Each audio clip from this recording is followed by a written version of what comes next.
Hi all, നവയുടെ പുതിയ ഒരു വീഡിയോയിലേക്ക് എല്ലാവർക്കും സ്വാഗതം. ഒരു സമൂഹ സംസ്കാരത്തിൻ്റെ നെടുന്തൂൺ അല്ലെങ്കിൽ സംസ്കാരം രൂപപ്പെടുന്നത് അതിലെ ദർശനങ്ങളെ, തത്വചിന്തയെ, അതിൻ്റെ ഫിലോസഫിയെ അടിസ്ഥാനപ്പെടുത്തിയാണ്. ഭാരതീയ സംസ്കാരത്തിലെ ദർശനങ്ങൾ എന്തൊക്കെയാണ്, ആ ദർശനങ്ങളിൽ യോഗ ദർശനം എവിടെ വരുന്നു എന്നുള്ളതാണ് നമ്മൾ ഈ വീഡിയോയിലൂടെ ചർച്ച ചെയ്യുന്നത്. ഇന്ത്യൻ ഫിലോസഫിയെ പ്രധാനമായിട്ടും നമുക്ക് രണ്ടായിട്ട് തരംതിരിക്കാം. ഒന്ന് ആസ്തിക ദർശനവും മറ്റൊന്ന് നാസ്തിക ദർശനവും. അതായത് വേദങ്ങളെ പ്രമാണഗ്രന്ഥമായി അംഗീകരിക്കുന്നവയും വേദങ്ങളെ പ്രമാണഗ്രന്ഥമായി അംഗീകരിക്കാത്തവയും. അതിൽ വേദങ്ങളെ അംഗീകരിക്കുന്നതിനെയാണ് ആസ്തിക ദർശനം എന്ന് പറയുന്നത്. നാസ്തിക ദർശനമോ വേദങ്ങളെ പ്രമാണഗ്രന്ഥമായി അംഗീകരിക്കാത്തതും. ഈ നാസ്തിക ദർശനത്തിൽ വരുന്നതാണ് ചാർവാകം, ബുദ്ധിസം, ജൈനിസം എന്നിവ. ആസ്തിക ദർശനത്തിൽ വരുന്ന 6 ദർശനങ്ങളുണ്ട്. ആ 6 ദർശനങ്ങളെയും പൊതുവായി പറയുന്ന പേരാണ് ഷഡ്ദർശനങ്ങൾ. ആ ഷഡ്ദർശനങ്ങളാണ് ന്യായദർശനം, വൈശേഷിക ദർശനം, സാങ്ക്യാദർശനം, യോഗദർശനം, ഉത്തരമീമാംസ, പിന്നെ പൂർവമീമാംസ എന്നിവയാണ് ആ 6 ആസ്തിക ദർശനങ്ങൾ. അപ്പോൾ ഇതിൽ നമ്മൾ ആസ്തികവും നാസ്തികവും എന്ന 2 ക്ലാസിഫിക്കേഷൻ വരുന്നത് ദൈവത്തിൽ വിശ്വസിക്കുകയും ദൈവത്തിൽ വിശ്വസിക്കാതിരിക്കുകയും ചെയ്യുന്ന രീതിയിലല്ല, മറിച്ച് ഇപ്പോൾ നാസ്തിക ദർശനത്തിലെ പല ദർശനങ്ങളും ദൈവത്തിൽ വിശ്വസിക്കുകയും ചെയ്യുന്നുണ്ട്. ആസ്തിക ദർശനത്തിലെ ചില ദർശനങ്ങൾ എന്നാൽ ദൈവത്തിനെ വിശ്വസിക്കുന്നില്ല. ഇതിന് രണ്ടിനെയും ക്ലാസിഫിക്കേഷൻ വരുന്നത് വേദങ്ങളെ പ്രമാണഗ്രന്ഥമായിട്ട് അംഗീകരിക്കുന്നവയും വേദങ്ങളെ പ്രമാണ ഗ്രന്ഥമായിട്ട് അംഗീകരിക്കാത്തവയും എന്നുള്ള രീതിക്കാണ് ഈ ക്ലാസിഫിക്കേഷൻ വരുന്നത്. ഓക്കെ, ഇതിൽ തന്നെ സാങ്ക്യദർശനം എന്ന് പറഞ്ഞാൽ അതൊരു തിയററ്റിക്കൽ ആസ്പെക്റ്റാണ്. യോഗദർശനം എന്ന് പറഞ്ഞാൽ അതിൻ്റെ തന്നെ ആ തിയററ്റിക്കൽ ആസ്പെക്റ്റിൻ്റെ ഒരു പ്രാക്ടിക്കൽ ആസ്പെക്റ്റാണ്.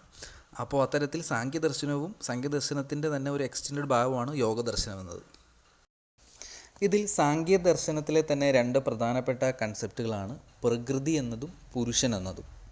ഇതിൽ പ്രകൃതി എന്നത് ത്രിഗുണങ്ങളുടെ ഒരു സമന്വയ ഭാവമാണ്.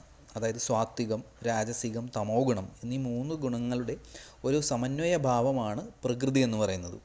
എന്നാൽ പുരുഷൻ എന്നാൽ pure consciousness, the self spirit, അതാണ് പുരുഷൻ എന്ന് പറയുന്നത്. പുരുഷൻ എന്നത് ശരീരമല്ല, മനസ്സല്ല, ബ്രെയിനല്ല, ഇവയെല്ലാം തന്നെ ക്വാളിറ്റി ഓഫ് പുരുഷയാണ്. പക്ഷെ എന്നാൽ പുരുഷനല്ല. പുരുഷൻ എന്നത് ദ പ്യുവർ കോൺഷ്യസ്നെസ് ആണ്. അപ്പോൾ പുരുഷൻ എന്ന ഈ കോൺഷ്യസ്നെസ്സും പ്രകൃതി എന്ന ത്രിഗുണാത്മക സമന്വയമായതും ചേർന്നതാണ് നമ്മുടെ ഈ കാണുന്ന യൂണിവേഴ്സും നമ്മളും നമുക്ക് ചുറ്റുമുള്ള എല്ലാ ഒബ്ജക്ട്സുകളും ഉണ്ടായിട്ടുള്ളതെന്നാണ് സാങ്ക്യദർശനത്തിൽ പറയുന്നത്. ഇനി നമ്മൾ യോഗദർശനത്തിലേക്ക് വന്നാലോ? യോഗദർശനത്തിലേക്ക് വരുമ്പോൾ സാങ്ക്യദർശനത്തിൽ നമ്മൾ ഈ പറഞ്ഞ പുരുഷ പ്രകൃതി സംയോഗത്തിൻ്റെ ആ തിയററ്റിക്കലായിട്ടുള്ള ആസ്പെക്റ്റ്, അതിനെ അറിയുന്ന ഒരു പ്രാക്ടിക്കലായിട്ടുള്ള ആസ്പെക്റ്റാണ് യോഗദർശനം മുന്നോട്ട് വയ്ക്കുന്നത്.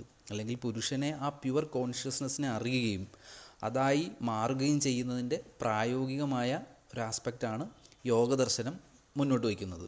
അതുകൊണ്ട് തന്നെ യോഗ എന്നാൽ ഈ പരമാത്മാ ജീവാത്മാ സംയോഗമാണ്. അതായത് നമ്മുടെ ഉള്ളിലുള്ള ഈ ഒരു പുരുഷനെ, ഈ പ്യുവർ കോൺഷ്യസ്നെസ്സിനെ, ഈ ചൈതന്യത്തിനെ, അതിനെ പരമാത്മാ ചൈതന്യവുമായി ബന്ധിപ്പിക്കുന്ന, ലയിപ്പിക്കുന്ന ഒരു ദർശനമാണ് യോഗ ദർശനം മുന്നോട്ട് വയ്ക്കുന്നത്.